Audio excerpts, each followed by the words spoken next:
Much. I think what we'd like to do now is to open up the floor for discussion before Pauline Rose speaks and before our colleague in Haiti, who we're going to try to video link in, also gives a brief presentation.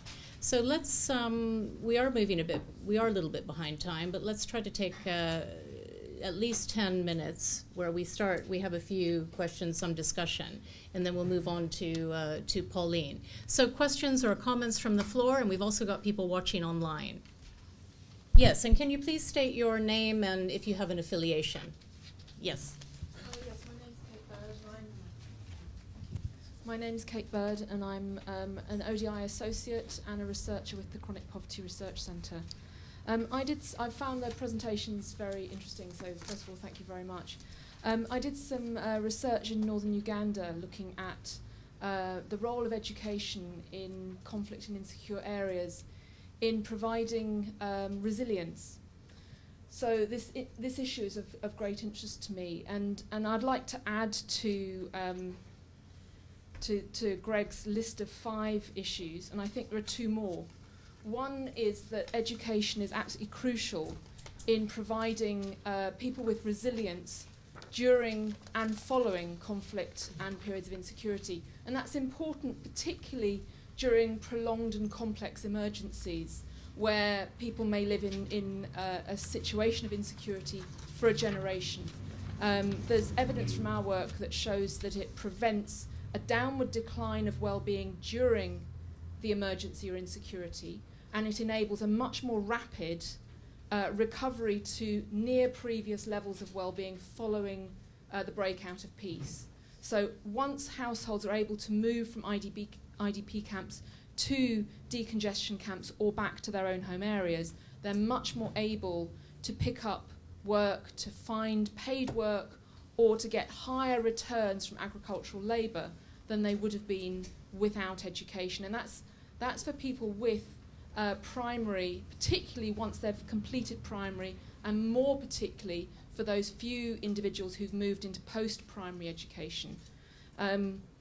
So we found strong evidence of both education limiting downward mobility because it enabled people to enact a whole level of coping strategies that they couldn't have enacted without education, but it also allowed for much quicker recovery. And I think that economic recovery is very important because a lot of households that we met were still utterly destitute, and they had no education. They had no access to education now, and they'd had no access to education previously. Another thing that I think is important is that education provision provides for legitimacy of the state. And where you have a fragile situation, seeing the state in a benign role as a provider of welcome services can be quite a useful cement where the government is either never seen, they don't touch the lives of real people, or they're not seen as useful. Thank you. Thank you. Others? Let's take this person over here.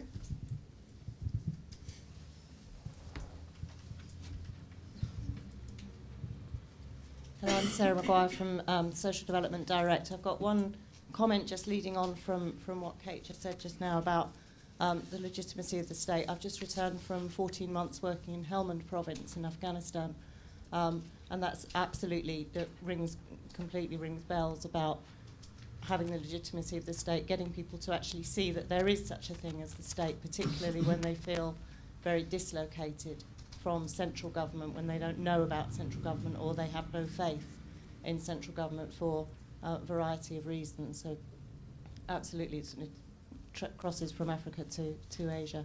I wondered if, this is a question really to both speakers, if you could address some of the gender dynamics of the issues that you've raised. I'm wondering, Suraiya, for instance, when you talk about the lack of access to school and dropout rates, whether there's a gender differential there. Do girls stop going more than boys or vice versa? And in terms of protection, whether there's, for Greg, whether there's a protection element there that, again, has a gender differential. I'd be very interested to hear about that. And not just in terms of girls and boys, but also in terms of mothers and fathers. And you're talking about the burden on the community where children are not in school. Does that burden fall I mean, I think I'm answering my own question really. Does that burden fall more greatly on mothers than it does on fathers? But it would be interesting to hear you speak about that with any evidence that you have. Thank you. Suraiya, do you want to go first? Yes. Thank you very much for reminding me the gender dimension, particularly in the flooding areas or cyclone. The women who are the sufferer, most sufferer, because they comes out from the house very late. She has to think of her children, what they will eat after the disaster. So she has to pick something from the house, and she is the last one to come out, and mostly affected the women. And particularly in case of children, when they don't have the school access to school, the boys, they can go somewhere in the other areas, but the girls, because of the customs and because of they has to do some family works, so girls are mostly affected by this sort of flooding and disaster. So I think there is a imbalance in gender also. Thank you. Greg? Sure, but the short answer is yes. It obviously has an impact. Just a couple of examples of things to be thinking about. First, on the protection front, just to note, I think we have to be careful. It does cut both ways. And I think in any response, you have to think about unintended consequences as well as making sure that our responses have protection built into them. And it's very important in what we do. So in schools, it can provide important protection for girls who obviously are at risk in the wider community. Schools can also be a place of danger. And it's just important to remind us, whether it's in protecting or in providing responses, to be very careful, to make sure that we build protection in throughout and we look at gender issues. Similarly for boys, issues of re-recruitment. Ideally, in places where there's conflict going on, schools and something to do and hope for life and engagement in the community can prevent recruitment and re-recruitment. If in the wrong moment, in the wrong place, schools can provide an opportunity for recruitment if we're not paying attention. So just to say, I think looking through that lens, looking through that gender lens at what we're doing is important. Other thing I would just say is in issues of family income, and in places like Niger today, where we know there's a profound hunger crisis going on, we know the first thing that happens is assets get stripped, that family members come out of school, kids come out of school, kids look for income or they can't afford to be there, and we know that has the most profound impact on girls right immediately.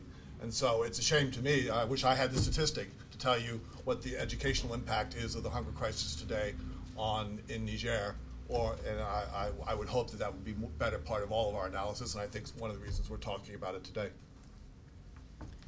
Should we take one or two more and then ask Pauline to speak? Yes. And also, do we have any online people? Not yet. I'm Tom Ince. I work for EdXL International. It's an international qualifications organisation. So two things I'm thinking. One of which is that if we consider education is the primary means by which we define the future, do we consider that providing students at every age with the skills and knowledge to equip them to deal with disasters and conflict is a good way to reduce conflict in the future, both in terms of social conflict, raising issues about environmental awareness, and how can we get that into the curriculum and support that with appropriate methodologies and assessments in international countries. And the second point is the degree to which technology is a solution to issues where people can't access schools because of natural disasters or conflict, and what are the barriers in enacting technological solutions to these problems. Thank you. Who wants to, do you want to go ahead and ask your question first, and then we'll refer them. Thank you. My name is Francis of the Plan International, and I have a question and a comment. The question is about actually the statistics that you presented, Mr. Craig. I mean, your figures actually clearly indicate that there is underfunding for education in emergency. Now, even though there is underfunding, the available money, how is it channeled? Is it channeled through government channels or private channel? How much of it actually goes through government channel and how much actually goes through private humanitarian channel? Now, why I'm asking this question is, okay, if you look at the statistics, nearly 50% of the out-of-school children are in fragile states. And obviously, the governance in those states must be problematic. Even if you look at actually some of the indicators, governance indicators of Haiti or any other country, very poor governance indicators. In that case, would it be actually worthwhile and sensible to channel the money through the government channels, or should we actually take initiatives to strengthen the capacities of communities so that they provide non-formal and other kind of alternative education rather than relying solely on government education system during emergencies? Thank you. Who wants to go first? Suraiya?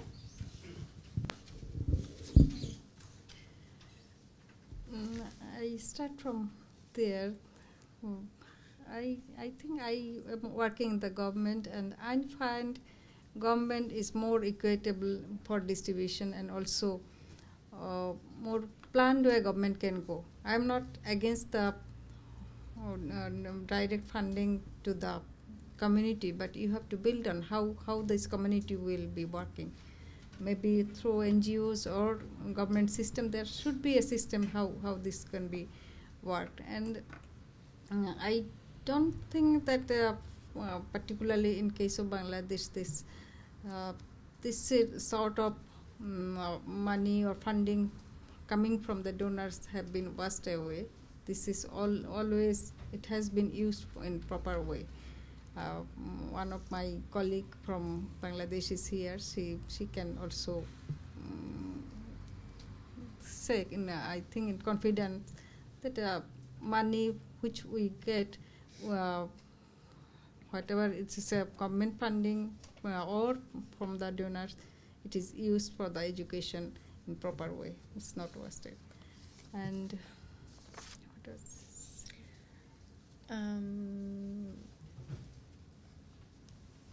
Sorry, did I write that down? You mentioned something, Yeah, one of the questions technology. about technology and also about putting disaster preparedness in the curriculum.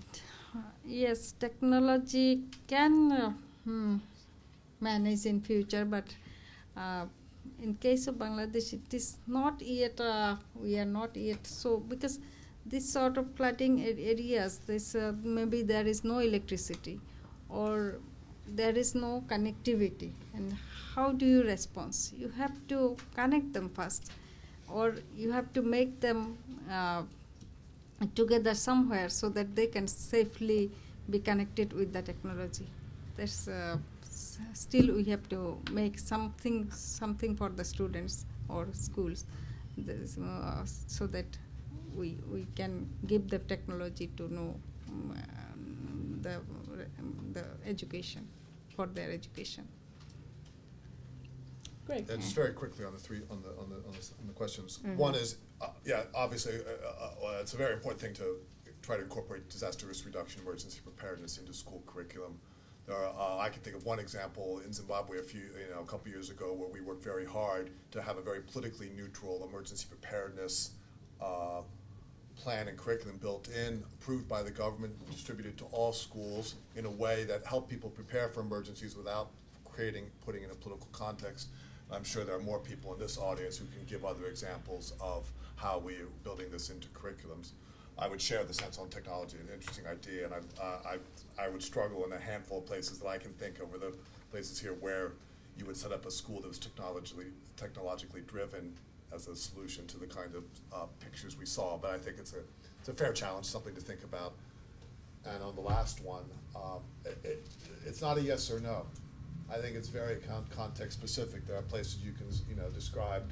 You mentioned particularly fragile states. So obviously in Bangladesh, there's clear examples of the role government can play, and there are places, particularly when you're working with local government authorities, you have to often have to distinguish between working with local ministries of education versus sometimes national. Sometimes national is appropriate, sometimes local is appropriate, sometimes UN agencies are appropriate, NGOs, local communities. So I think I don't have the figures in front of me.